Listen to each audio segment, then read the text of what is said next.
Hi, goalie enthusiasts. My name is Sami Jo Small, and I'm excited to be here with you as part of the Goaltending Symposium. Now, I was lucky enough to watch the first week with Dr. Jim Cameron, as he basically explained that I wasn't totally crazy. And I filmed this actually before Cassie, the CIS goalie, has spoken, so I'm excited to see her speak. And this whole symposium has been such a great idea, and I really want to thank Cheryl McDonald for including me in this.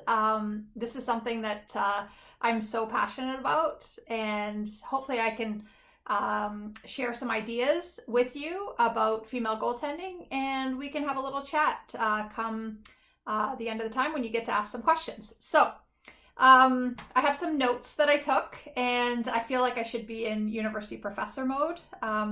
But really, this is just a chance to chat about goaltending, and yeah, I'm excited at the end to be able to all come together and be able to have a real great conversation. So my topic is the development of female and women, or girl and women goaltenders, but let's just call that female for lack of a better word right now.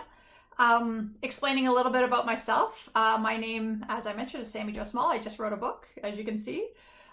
This sort of setup is part of my book launch, so I've just kind of kept it for the Goalie Symposium. I thought it went along really well. I also I work full-time as a professional speaker, so I deliver messages on teamwork, talk about our Olympic team that I was fortunate enough to play for 3 Olympics.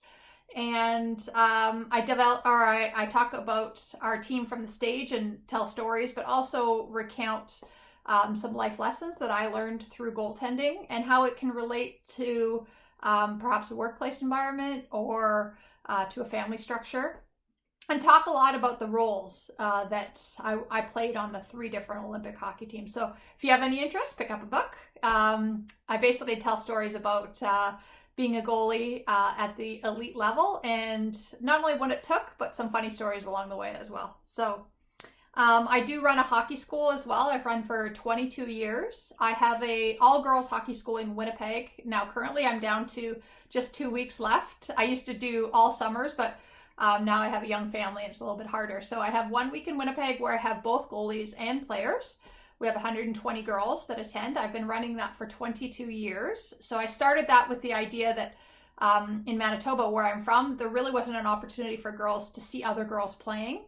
And now that it has just grown into really a chance for myself and some of my teammates to give back to the game that has given us so much. I have 20 instructors that work alongside me, and the idea of the camp is not about excellence. It's not about being the best that you can be.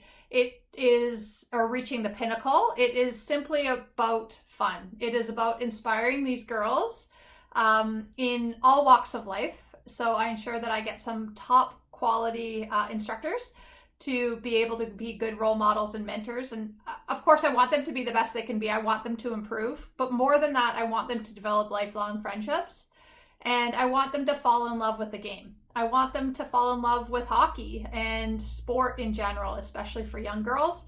I think it's so important that they stay involved in something. It can be hockey or anything, but I think it's just so important. So I always say that my hockey school is a success if the girls are still playing when they're 50 years of age, perhaps coaching, perhaps refereeing, but still involved. I also run a girls goalie school in Oakville, which is now where I live with my family. And we actually are in Mississauga, but close enough. We run it in Oakville, and then we have 60 girl goalies that attend every year. And I've been running that for, I guess, maybe 10, 15 years now. And have not done chosen to not do any privates or one-on-ones during the season, because up until 2 years ago, I was still playing full-time. So that may change, but what I love about the camp aspect is just the fun week that we have as instructors and the chance to see kids improve sort of throughout the year. I also never want money to be a barrier to hockey. So any girl can attend my camp. All they have to do is tell me why they love hockey. So no questions asked. They can choose to pay whatever they want. And I find sometimes with privates, it becomes about the money, and I don't necessarily want that. So I try to give back to coaching some of my local teams and things like that whenever I can, whenever it kind of fits into the schedule. So that's a little bit about me. That was long-winded. That was 5 minutes. But let's talk about female goalie development. So I sort of listed out some things that I wanted to talk about, and then I got some great questions from people on social media about what I should talk about. And then I wanted to get into how specifically to coach the female goaltender. So I guess we are all different goalies. And I think I'm going to talk about what made me a strong goaltender, because I think that isn't necessarily going to translate to the next person. But all goalies, I think, have some unique traits that can be sort of blanketed across all goaltending. But I think what made me a strong goaltender was my athletic background. So I grew up at a time when women's hockey was really unacceptable to play. There wasn't very many girls playing. And because of that, it allowed me or forced me to play a lot of different sports. And so I was exposed to a ton of different sports at a young age. And I used to say that was really paramount, that kids should be playing a ton of different sports and don't get them pigeonholed too early. But now that I have a young daughter, I realize that it is much more difficult than it seems. I think we all want our children to be exposed to multiple different things. But for instance, we live in the GTA where some parents that are working full time get home from work at 5 o'clock. They drive for an hour to get to the rink. And then there's a game, and that's your full night. There's no time for anything else. So what I try now to counsel young goaltenders and coaches of goaltenders is to create some balance in your life. So it could be through finding other sports, perhaps in the off season. It could be joining a school team that can be done while you're at school or playing intramurals at school. But it also could be something completely different, like music or art or joining the debate team. Things that interest you, try to have some balance, because what the other sports did for me growing up and having that balance in my life allowed me to not dwell on a game or dwell on a practice, and to not just find my self-worth in that one game or that one practice. And it allowed me to be a little bit more even-keeled. So I might have had a hockey game where I was terrible in the net, but 20 minutes later, I'm driving to a water polo practice where I got to be on my game to be able to be there for my teammates. And then I might have gone to a track and field practice later, trying to do my homework in there. And I think that being busy is important for kids. I think having things to do is important, but it's also really important for our mental health as well, to be able to sort of stay even keeled, not get too up or too down. I think that's where problems can arise. And when I started playing for my first time as a full-time hockey player, I found it really hard because I had always had all these other things in my life. And I found it hard to not value my self-worth based on how I was playing in that one practice the night before or the game the night before, and not just let it linger. So I started to find other things that helped me. I'm talking a lot, so I hope that I get this down in 20 minutes, maybe 30 minutes, we'll see.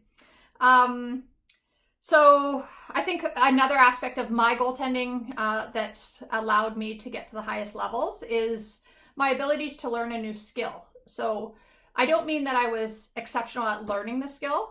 I mean, I was exceptional at being terrible at a skill. So I was okay with being the worst one out there. My goaltending career spanned from skate saves to where it is now. So I only stopped goaltending at the professional level 2 years ago. So when I first started, we had felt upper body equipment, we had the brown pads, and we were turning our calves to expose pucks to get bruises on the inside, which was, I mean, looking back at it now, why did we ever do that? That was such a stupid thing to do, but we did it. And I had to learn along the way all these new techniques. And as I mastered one, a new would come. And that was hard for me. When I joined the national team, I didn't know how to butterfly because I had never been taught how to butterfly. I'd never had goaltending coaching. I'd watched on TV, the goalies on TV, so I'd mimic some of their skills. But that was new when I joined the national team. And so I had to learn how to butterfly. I had to learn how to slide eventually. I had to learn how to hug the post. I had to learn all these things that everybody else on the ice was better. And sometimes I would go to my goalie coach here in Toronto, and 9 and 10-year-olds would be better at a skill than I was.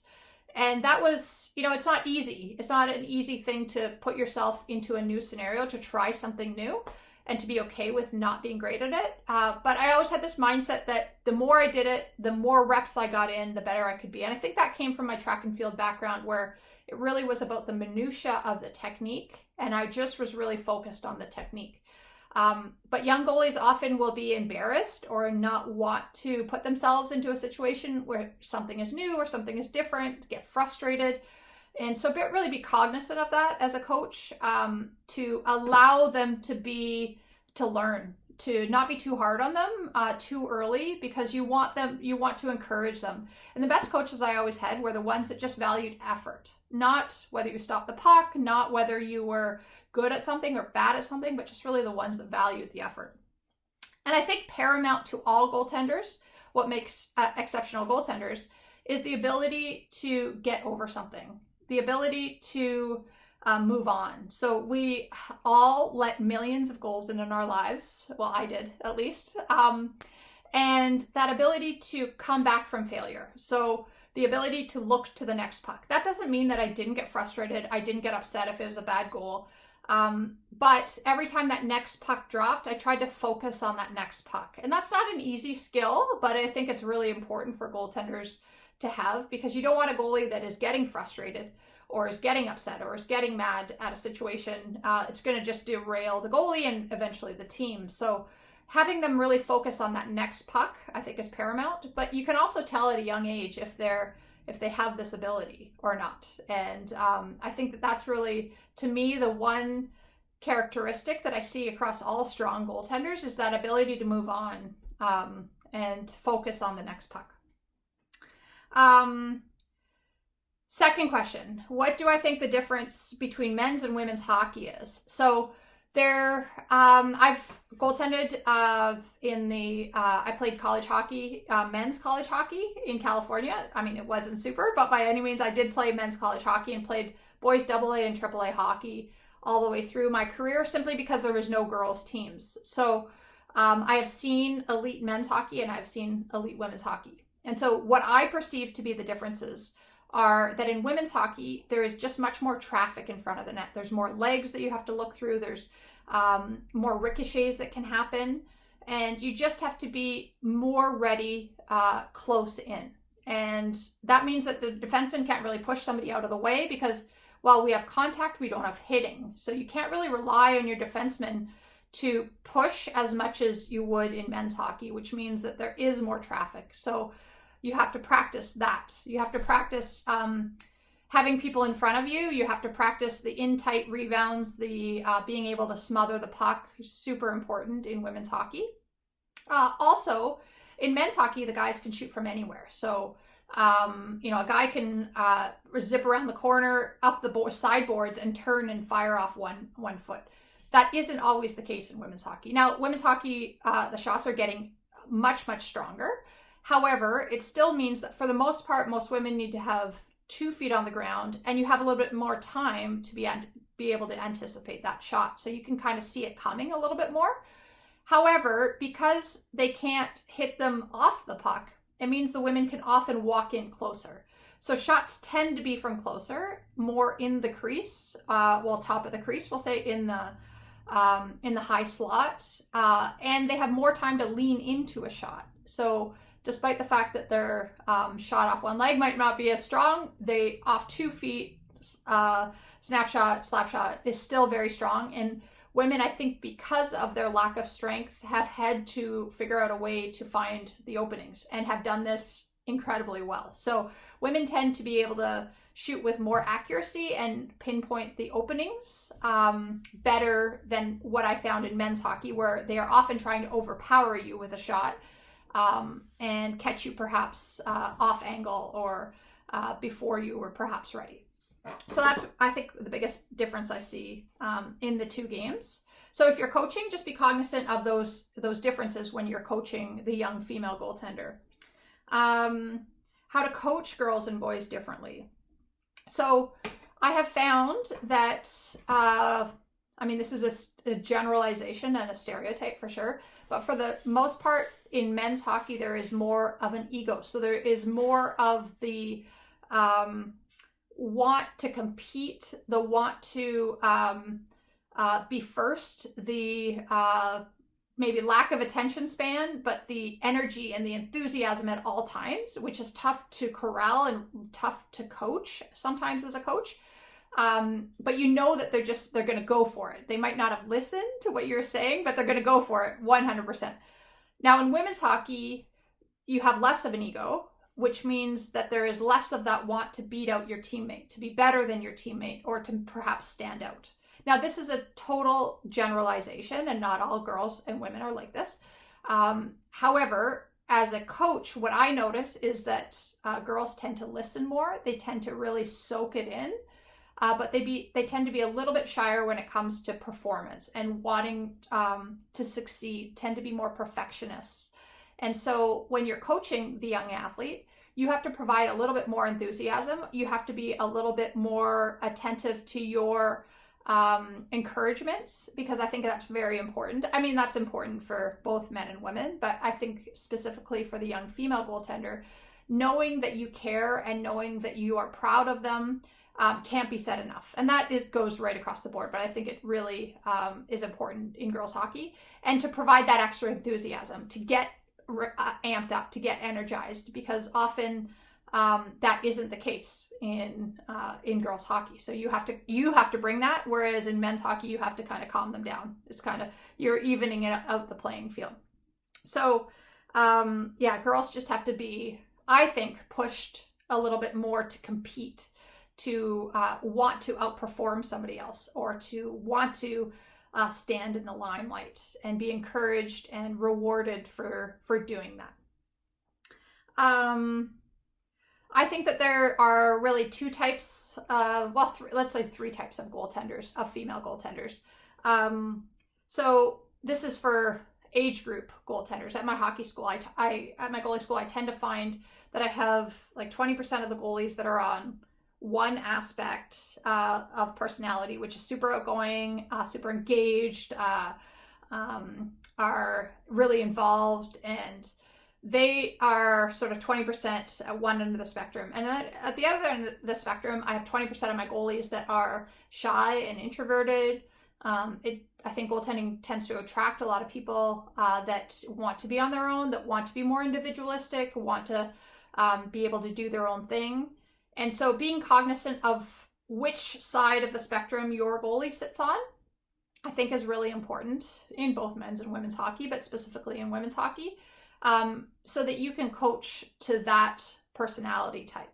So don't necessarily pigeonhole them into, I think this goalie is going to be this way. Just really listen to how they react to things, how they internalize things, and then think about how you can best aid them. As a goalie coach, and as parents of goalies, as coaches of goalies, it is it's a one-on-one give and take. And that's, I think, the beauty of being around goaltending, is there is a lot more specific goaltending coaching, and now that happens. And that means for deeper and more personal relationships that can be honed, and the goalie has somebody that they can see in their corner as well. I think that support is very important as well. There is also another type of there's the goalies in the middle, of course, that have both aspects. But there's another type of goaltender, female goalie that I want to talk about, and that's the new adult female goaltender, which are coming back into the game at huge rates. So there is the fastest growing segment still of hockey across the board is adult women who never got a chance to play growing up. Now, this is a unique aspect of goaltending, because these goalies are coming to the game without the background of having grown up with the speed of shot. So when you start as a young child, obviously the shots are not as strong. As you develop your skills, the shots get stronger. These adult women are coming to the game with already developed shots on the other end, and it's not easy. So I think if you're going to be involved, if you are that woman or you are going to be involved in this way, it's ensuring that you have the right equipment, and it's maybe taking some lessons, ensuring that you have the ability to slide, that your joints can handle what goaltending is going to throw at you. and perhaps have some conversations with other goaltenders to find out some best practices, what to do in certain scenarios, and just really watch other goalies, whether on TV. Try to find some elite women's hockey players that you can watch. With YouTube now, you can watch some of the top goaltenders and see what they do and try to mimic that. So if you do get a chance, often these adult women don't get a chance to practice, but there is sort of a 5-minute window before a game where you can try new things. You can also put your pads on simply in your garage and try to figure out sort of how things work. But I really think it's important to have some good equipment so that regardless of the strength of the shot, you still feel comfortable, and it's going to be an enjoyable experience because you're not getting bruised, you're not getting hurt. It is just something that is new and exciting, and I welcome all of the new adult female goaltenders. So let's get into some of the questions that some of the people on social media asked. So this comes from Ted Nesbitt. And is it quite different to find equipment now for female players than it was perhaps when you were starting out? So CCM has come out with some new female equipment for players. But throughout the years that I played, there has been some advent of new equipment for women. So Mission had a big women's presence in the late 90s, had Manon Rhéaume as one of their sponsored athletes, Haley Wickenheiser, a bunch of different athletes.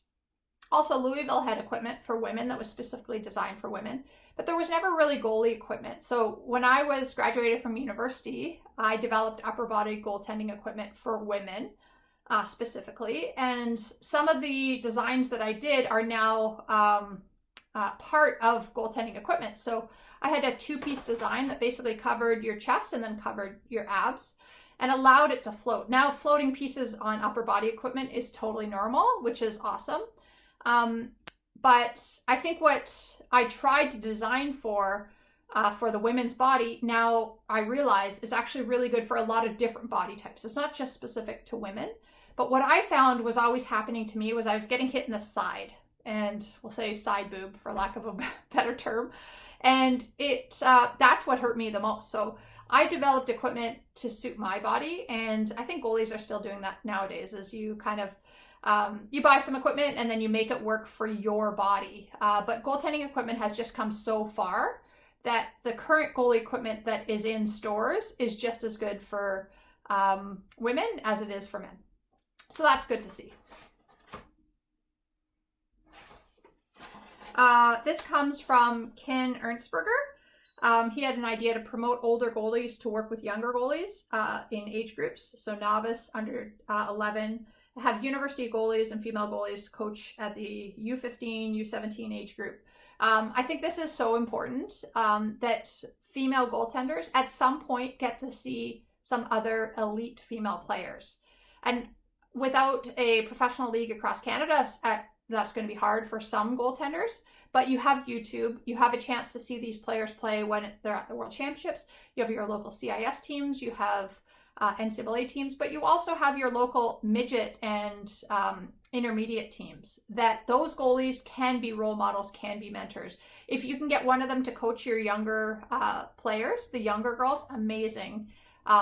If not, just go and watch them play and allow those young girls to see something that they can aspire to, because I think that's really important. If you're just constantly watching hockey on TV and it's the NHL, that's different. It's a different game, and you have to develop different aspects of your game. But if you can see the women's game at the elite level, it will, I think, really inspire a lot of young girls, and I think that that's really paramount. And I love this idea of having older girls within an organization work with younger girls. It not only helps the younger girls, but it helps the older girls to break down their technique, to figure out why they do something. The more you know when you're explaining and teaching, the more you can learn as well. This comes from Wesley Beaton, who's a goalie dad. How to deal with pressure, to embrace it, challenge yourself, to be the hardest worker and enjoy time. Work on skating, make yourself big. If two goalies are on a team, to challenge each other. So a lot of questions in there, but deal with pressure, I think is, it's obviously as goaltenders, there is a lot of pressure. But for me, I guess I always, whenever I felt like I was getting nervous or I, was getting overwhelmed by a situation, I always told myself that I chose this, that I love this, that I really, I want to be here. And I tried to focus on that next puck rather than thinking about what was going around me. Just focus on that 6-ounce piece of rubber and try to stop it. Make the next save. And that's how I kind of tried to deal with pressure. And every goalie is going to be different. I know we have some goalies or some people that are going to be talking about mindset. That I think will be very important. To be the hardest worker, I think is, every goalie is going to come at it from a different aspect. You always want to work hard. Some goalies are going to be more lackadaisical and more fun-loving. Others are going to be more serious and more regimented. You need to find the personality that works best for you. I think when you can find joy in something, that's when you're going to get better. And however that can happen, that's going to make you want to go to the rink. And so as coaches and people that work with female goaltenders, we need to see what really makes them happy. Is it saving the puck that makes them happy? Or is it sitting in the dressing room with their buddies that makes them happy? Whatever it is, try to really encourage that and don't dissuade goalies from being themselves. I think that we are often brought to this position because of its uniqueness. And I think the uniqueness is what adds to the aspect of the team as well. And so let the goalies be themselves and really try to embrace that and try to encourage it within teams. Work on skating. Skating is now different. People always say to me, the goalie's got to be the best skater on the ice. I mean, that's not the case anymore. When I first started, we used to be doing crossovers with everybody else. But the way that the goaltending equipment has developed, it doesn't allow for that. It's not the same kind of skating. It's now edge work, which you have to be the best at edges, of course. But it is different. And so you are doing a different sport altogether than everybody else on the ice. So realize that and try to get some help with your specific techniques as well. And if there's 2 goalies on a team, you challenge each other for sure, but also use each other. You're the only ones that know what each other are going through.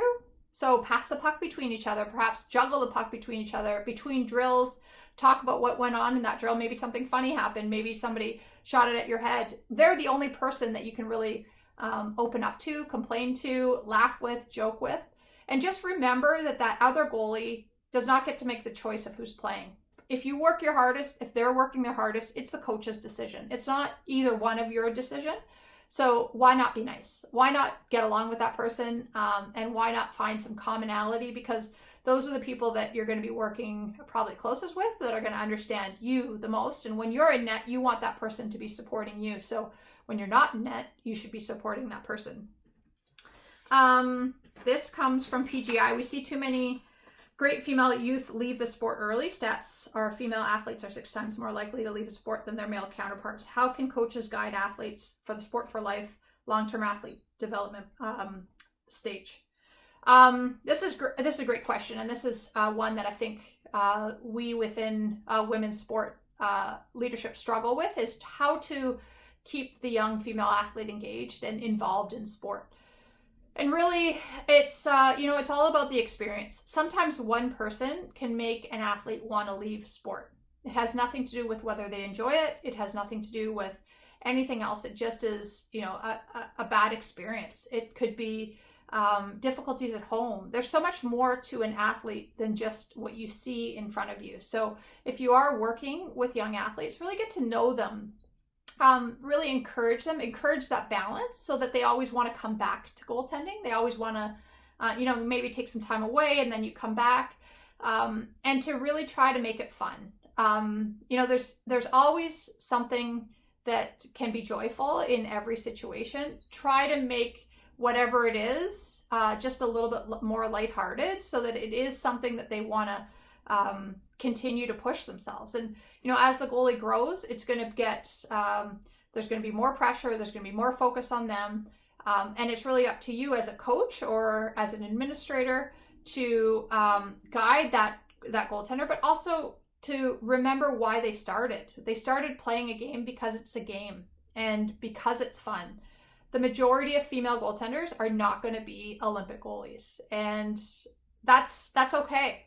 I think that realizing that what we share is really a human emotion amongst all goaltenders is that we really enjoy it. We enjoy being in that net, and it could be for so many different reasons. It could be because you're trying to get away from something. It could be because you're trying to join a team. It could be whatever. And so how do we encourage young girls to stay in the sport? It's, developing them as athletes. It's developing them as people, providing balance. It's having role models, having mentors, encouraging them to be role models and mentors to others, and really keeping tabs on that person.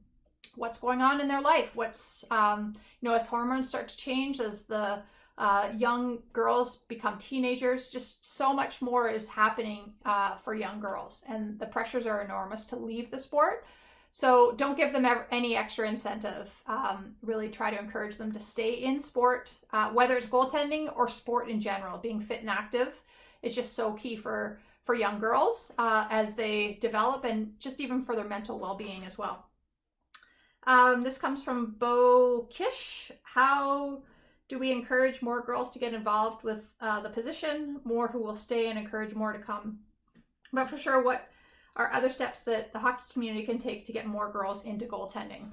I just did a great initiative with the Oakville Hornets Girls Hockey Association, where we gave away some books. So if anybody would like to have some books for to get some inspiration into their community, so we gave some away to new goalies that signed up for the position.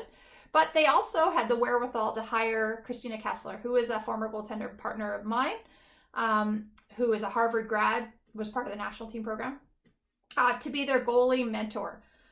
So somebody that all the young girls could work with, have goalie development days with her. So they have weekly sessions with her.